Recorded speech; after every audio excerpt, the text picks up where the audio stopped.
Look, when Ella told me she liked roleplay, I thought the wind had blown a winning lottery ticket into my lap.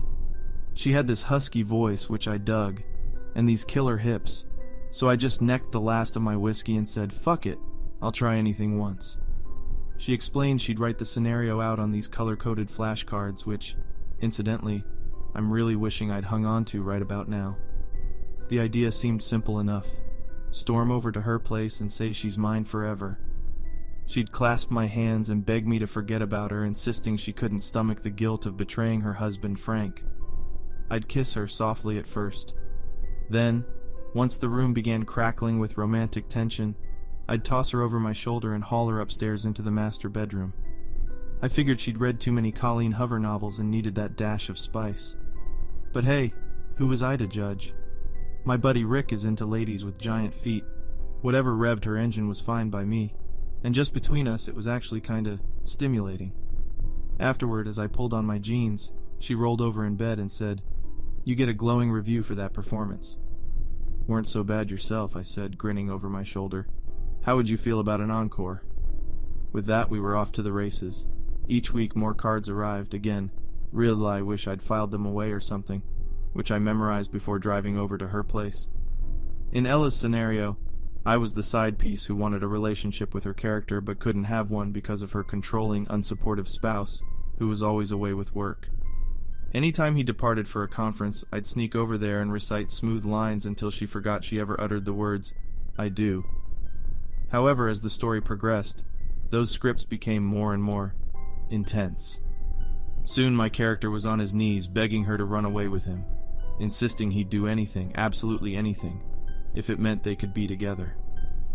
One night, a crazy detailed script arrived by post. I needed to pin Ella against the wall in the downstairs lounge with my hips, alternating between kissing her soft neck and whispering how I'd happily crack her husband's skull open. Meanwhile, she'd bite her bottom lip while moaning, "No, please don't hurt him." For some reason, this needed to take place beside the bookshelf. She actually underlined that part. I thought that session might have served as an explosive series finale. Until 1 week later, when my partner in crime had me drive us to a nearby ravine and mime dumping Frank's murder weapon, a metal rod stashed inside an old suitcase, while Ella fought against me, her long nails gouging my neck and forearm. I am not kidding when I say she almost got us killed. As I stood beside the edge and watched the suitcase crash against jagged rocks as it dissolved into the gloom, she tackled me from behind.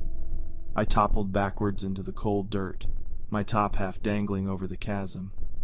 Vying for the Oscar, Ella remained in character, pummeling me with both fists while shrieking, "No, no, how could you?" Beneath me, dirt clods broke apart as the ledge collapsed. At the very last second, I rolled away and pulled us both to safety, breathless, terrified, my pulse up between my ears. I couldn't move, I could barely speak. There were tears in my eyes and my lip was all busted. Imagine my reaction when Ella came at me with a flurry of kisses. As I dropped her off that night, still trembling and ghost white in the rearview mirror, I decided enough was enough. To hell with Ella and her method acting bullshit. I blocked her number so that I could move on with my life. Maybe even marry a nice country gal. Was I shocked when my ex-girlfriend appeared on the 6 o'clock news? Absolutely. I was sitting beside the counter in a diner over on Queen Street, enjoying a cup of coffee. "Hey, turn that up," I said to the waitress, pointing at the TV in the corner. The female host announced a development in an active missing persons case. Ella, the victim's grieving spouse, just revealed her secret lover, aka me, had threatened to murder her husband on multiple occasions. Through tears, she explained to a sea of reporters how, fearing for her life, she'd secretly recorded our steamy encounters, claimed it was for her own protection. Cut to my voice, accompanied by the most unflattering picture they could dredge from my Facebook page, insisting I'd murder the bastard while she repeatedly begged me not to. The report shown footage of a police crew excavating a suitcase from a ravine, the same one Ella made me drive her to that night. Inside was the metal rod she claimed I'd used to crack Frank's skull open. What's worse, 3 construction workers had spotted my Volvo skulking around the area around the time of the disappearance. Frank's body was still currently unaccounted for. Detectives announced they now had a warrant for my arrest. When the other patrons started side-eyeing me, I hightailed it out of there, ditching the car. I'm still on the run, unsure how to explain my side of the story to the authorities. Anyway, I just wanted you all to understand I didn't kill Ella's husband. I mean, I couldn't have. I didn't even know the bastard was real.